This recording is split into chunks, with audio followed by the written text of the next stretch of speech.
Welcome to Equity Chat 2.0. I am Keith Curry, President, CEO of Compton College, and one of the Equity Avengers. I'm excited to have Dr. Kevin Wright, who is a Las Vegas historic West Side resident from the West Side of Las Vegas, who is also a faculty member at Southern New Hampshire University. He specialized in raising consciousness, building equity-centered skills, and developing strategies to shift organizational cultures and systems. His work is rooted in a deep commitment to racial justice, advocacy for historically marginalized communities. Kevin holds a bachelor's degree in business communication from Northern Arizona University, a master's degree in student affairs administration from Lewis and Clark College, and a doctorate in organizational leadership from North Central University. Kevin, welcome. Dr. Wright, welcome to Equity Chat 2.0. Yes, thank you so much, Dr. Curry. I appreciate you having me here today. Really appreciate this time to have a nice little conversation. Do you still live in Vegas? Yeah, so I still live in Vegas, so this is my home, at least for right now. Yeah, I came back home in 2018 after being gone for about a decade, because I wanted to experience, some things that were different for me, because I know that there's more to life than Las Vegas.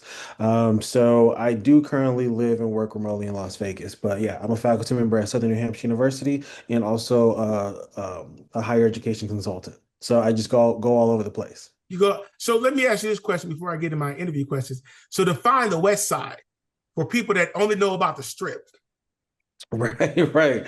Okay, so the historic West Side is one of the most prominent historical neighborhoods for the Black community in Las Vegas. So when I say the West Side, I'm talking about the community where the largest congregations of Black folks have lived historically and then currently reside right now in the present day in Las Vegas, Nevada. Because sometimes a lot of people get the history of Las Vegas misconstrued.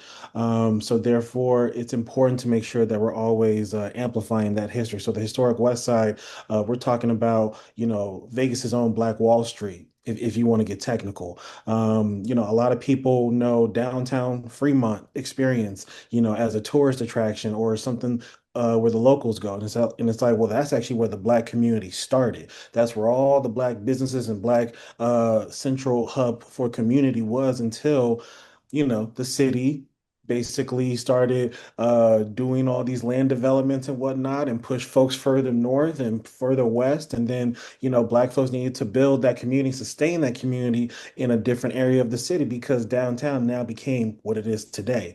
So that led to the historic West Side becoming a thing because of the fact that when Vegas was still racially segregated because they would like let Black entertainers perform on the strip, but they would have to come in through the back door and they couldn't even eat on the premises of where they were performing. Most of the time, they would commute from the historic West Side just so that way they could get to the venue, perform, but then they would come back to the West Side because they knew that they were safe. They knew that they had community. They knew they had a hot meal on the table, and they knew that they had a warm bed and a nice place to stay. Because of the fact that more times than not, Black folks couldn't stay anywhere else other than the historic West Side. Wow, thank you for that. Thank you for that history lesson. That's some stuff I never knew, never knew somebody asked the question to. So, Dr. Wright, I really appreciate giving more information about the historic West Side of Absolutely. Las Vegas. I appreciate it. So, as you engage in equity work, equity focused work, what is your walk-up song or anthem? What gets you excited?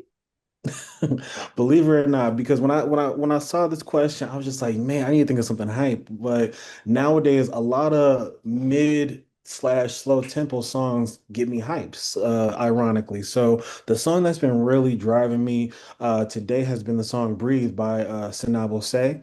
It's fairly slow tempoed, but nonetheless, the lyrics in that song that she sings, it reminds me of one critical action, which is I need to breathe. Everything's gonna be all good. And at the end of the day, like I'm meant to be here for a reason. My ancestors sent me into this lifetime for a reason. So therefore, I have multiple purposes to fill. And one of them is serving as an educator and educating the masses. So Sanabo say the song Breathe by her is just amazing. Thank you. I like the fact you said slow tempo is okay, right? Because Hmm. sometimes we think about anthems and walk up songs. People looking like that get you hype, and it's basically what's the songs that motivate you. Hmm. Yeah, Yes, that's most cool. definitely. Was there a defining moment or experience that catalyzed your journey to engage in this work, serving and championing students? Yeah, most definitely. So, one of the things that I always often talk about is my upbringing. So, I was raised in a household with 12 black women, half of whom of which grew up in the South when it was explicitly segregated. Like my mother and my grandmother traveled to Las Vegas, Nevada, all the way from Louisiana with a green book. You know what I mean? And like around that time, there weren't that many places in the state of Texas that were safe for black folks, especially black women. So these folks, they drove around the state of Texas from Louisiana just to get to Nevada as opposed to driving through. You would think it shouldn't be that bad, but it's just like again, my mom was born in 1963, right? My grandmother was born in 1931 or 1932 actually. So it's just like, yeah, the times were the times. So therefore they had to do all that they could to survive and to make it through. So the reason why I bring that up is because of the fact that my grandmother raised me with certain principles and values. And one of the things that I didn't notice until later on in life is that I've always been involved in equity work. I just didn't realize that that was a term for it. And it started with the fact that I would advocate, for kids in elementary school. Like I would advocate for kids like who didn't get a hot lunch every day, where it's just like, yo, like what gives? Like, you need to feed these kids too. Like you need to feed my homies. Because I just thought it's like I'm just trying to stick up for my friends. And it's just like, nah, I'm sticking up for kids I don't even know. Where it's just like some of these kids, their only meal for the day is when they come to school. But you can't even give them that. No, so they're gonna get some of my food, they're gonna get some of the homie food. Sometimes we even resort to things that we wasn't even proud of. We're just like, we're gonna take this food to make sure that they eat because at the end of the day, all these kids gotta eat. And I'm one of the kids, right? There was a time in high school I was advocating for curriculum reformation in the classroom because of the fact that we as students were being held to a very high standard similar to college students in high school, and yet our curriculum was not matching that criteria. So we advocated and we went against the assistant principal, the principal, and the dean, to the point where it got the attention of the superintendent. There was a literal there was a literal petition made on my behalf as a reaction to when I got suspended because my efforts were too bold and they were too radical and they were educationally and academically inappropriate. And all I was doing was just advocating for making sure that my education matched the caliber of my counterparts from other schools so that way I had a fighting chance to make it to college. So again, I've always been advocating for somebody. I've always been fighting for something. I've always been speaking up and speaking out, in some type of capacity to address some type of injustice. But I didn't know that. I didn't know that those were the terms. So when I got to college and started learning about equity and social justice. Like again, like people bringing up, all these prolific figures like Martin Luther King, Malcolm X. Like I've always known that history, but again, like I knew that they fought for civil rights, but like I didn't see like I was on that level, right? Still don't, because I'm thinking like, oh, I'm just fighting for kids to eat. I'm just fighting for, my curriculum to be A1. Oh, I'm just fighting for, these students of color to not be discriminated against. I didn't think that was on the same level as like what these other folks did that is also considered equity work or justice work. So I've had so many experiences to the point where it wasn't until I got to college that I realized I'm like, oh, my grandmother literally primed me and conditioned me to make sure that I was an advocate in all spaces. So I give her much credit to that. And her name is Ruby Lee Wright. God rest her soul. Thank you very much for sharing that. To do this work, we must continue to learn. We must continue learning and partnering with others. How do you educate yourself, and who is informing your practice?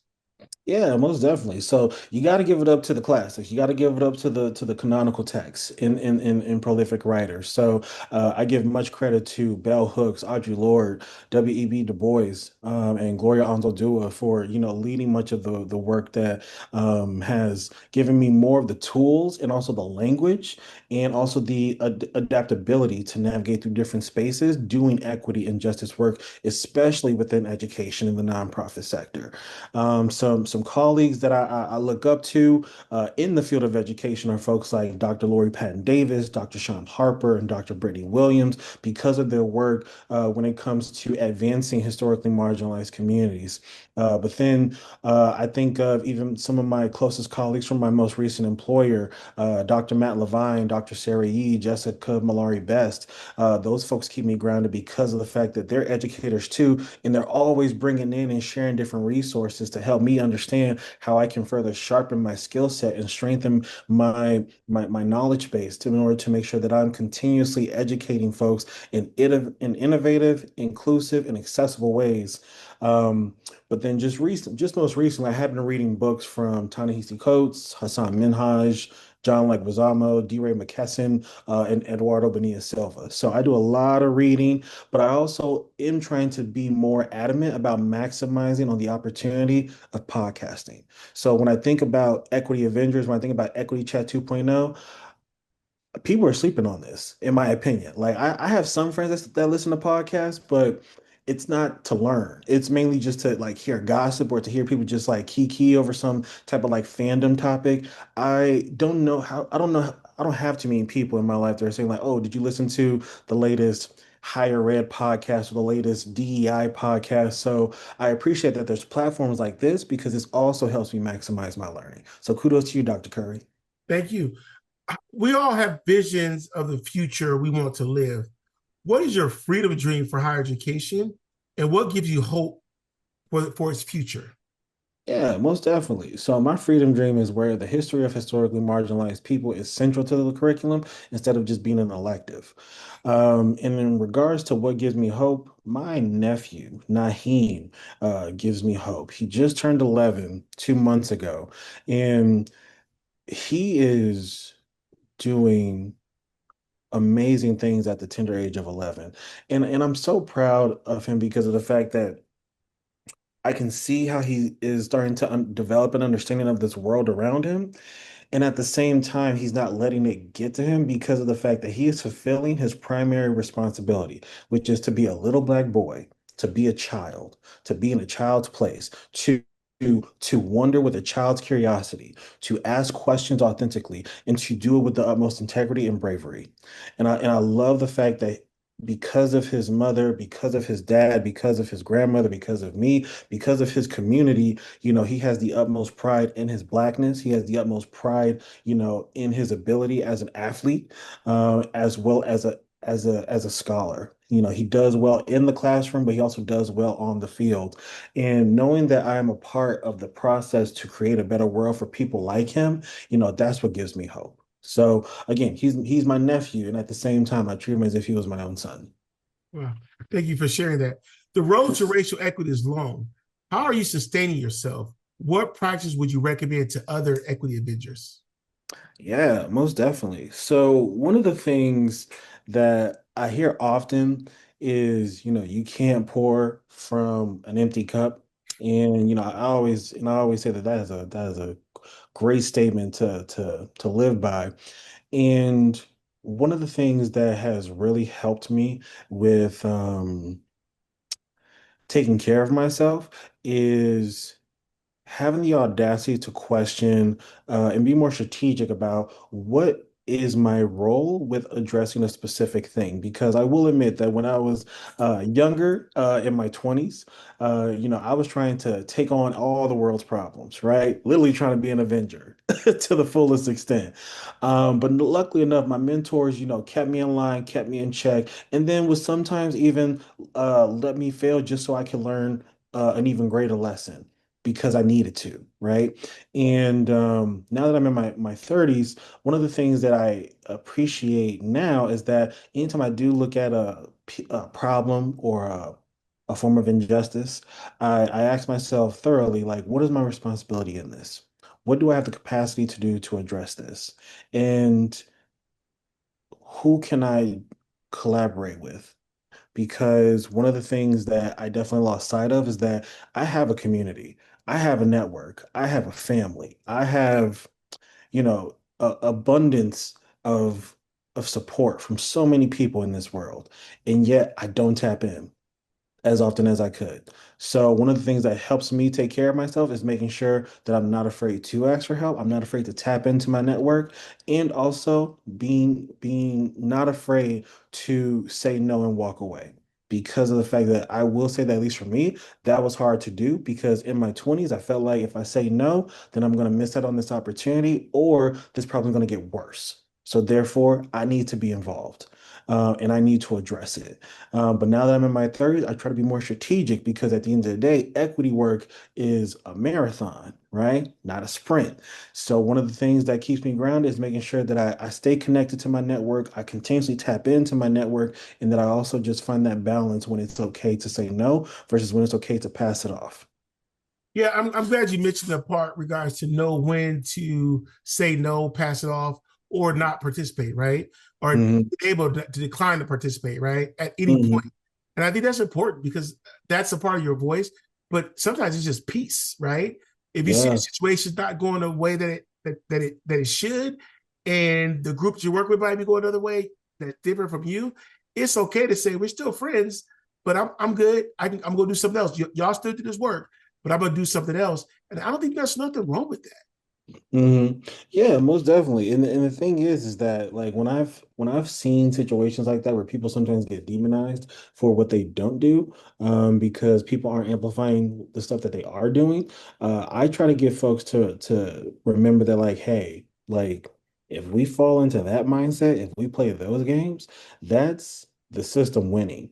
So therefore, if you are out here in the protest with the picket signs going rah rah rah, cool. And if you not, that's cool too. However, like I hope that you're doing something else to complement this work, right? Even if that means that you are resting because of the fact that rest is resistance too, right? And therefore we need folks in this in all capacities. We need folks on the front lines. We need folks at the state capitol. We need folks in the boardroom. We need folks on the front lines. And, that work gets really tiresome. So when it's necessary, we also need people resting because of the fact that that also gives me hope. Where it's just like, oh, you're resting, you're tending to your wounds, you're trying to get your mind right, you're trying to get back into the groove, you're trying to remotivate yourself. That's beautiful because of the fact that that's something that many of our ancestors didn't have the privilege of doing. Many of our ancestors lived their whole life struggling and fighting and not getting even half as much as what we're getting today in terms of progress, right? So therefore, it's important to recognize that like, hey, that rest, that's not a bad thing. That stepping away, that's not a bad thing. Saying no isn't a bad thing. It's just that we got to be strategic at sustaining longevity within ourselves and amongst each other. But complacency, we ain't got time for that. That's the one thing I will say. Nah, no complacency, no tolerance for that. Like, I need you to pick a side, or I need you to have an opinion, or I need you to be informed, if not a mixture of all the above. But nonetheless, just saying like, oh, well, I don't know about this, or I don't know about that, or I can't do this. And it's just like, well, I don't know what to tell you, but complacency, there's no place for that. I truly appreciate those comments. So thank you, Dr. Wright, for being our guest on Equity Avengers 2.0. I just want to remind our viewers to please visit equityavengers.com where you can find all of our podcasts and also the Equity Avengers Assemble. Please sign up to get our newsletter. You can follow us on YouTube, LinkedIn, X, and Blue Sky. So thank you very much again, Dr. Wright, for being here for Equity Chat 2.0. Equity Avengers Unite. All right. Thank you so much, Dr. Curry.